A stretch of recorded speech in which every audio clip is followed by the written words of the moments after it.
You know those moments where you're like, why the fuck did I do that?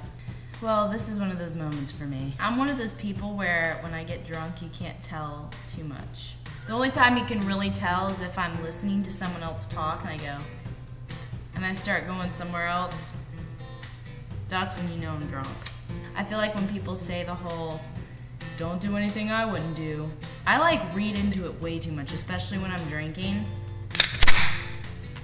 I'm like, so does that mean I shouldn't drive 20 hours to another state just to run through a cornfield naked?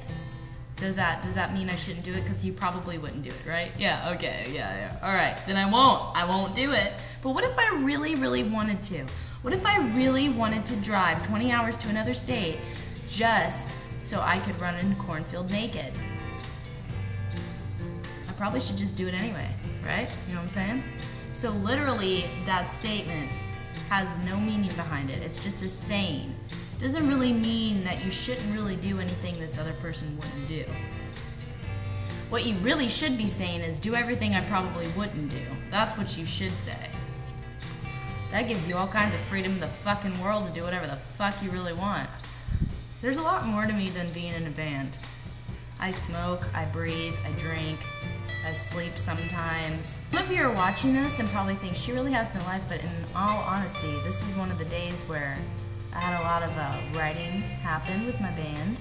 Then they left me drunk at my house. I'm just fucking weird. There are times where I wonder what would happen if I was born in a different country. Like right now. Like what if I was born...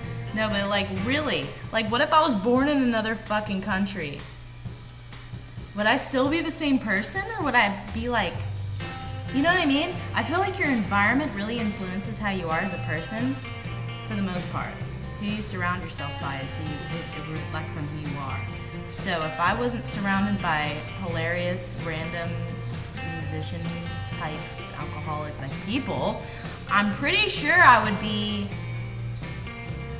like super boring. Do you ever like have a conversation with someone and then you completely forget what the fuck you were talking about like 5 minutes later?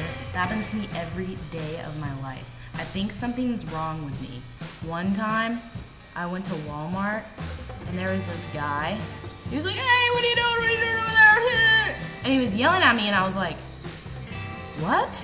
And he's like, what are you doing over there? I don't even know what he said. And I was like, oh my god, this is really awkward. Let me walk up to him. Well, he ended up yelling at the person behind me, and it was the most awkward fucking situation ever. Here I am walking up to this pretty much homeless guy.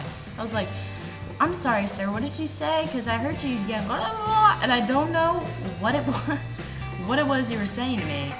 And then he was like, I'm sorry, ma'am, I was not talking to you, I was talking to the guy behind you. And then he walked up, he's like, hey, Fred, how you doing? I was like, oh my god. Awkward. Yeah.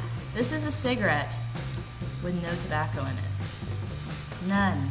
None yet. Welcome to my world. And if you don't like it, you can suck a fuck. I am fucking crazy. Like, I'm constantly joking around. I don't think I ever take too much seriously. I don't think you should ever take anything really seriously. Unless somebody died. Then you should be like, alright, we should really appreciate walls. We should take the time out of our day to say, hey, I love this wall. You know what I mean? We should just look at the walls and be like, thank you, whoever built this. Johnny the Third. Does anybody like snakes? I used to have a snake, but I don't know what happened to it. Life is too short to care.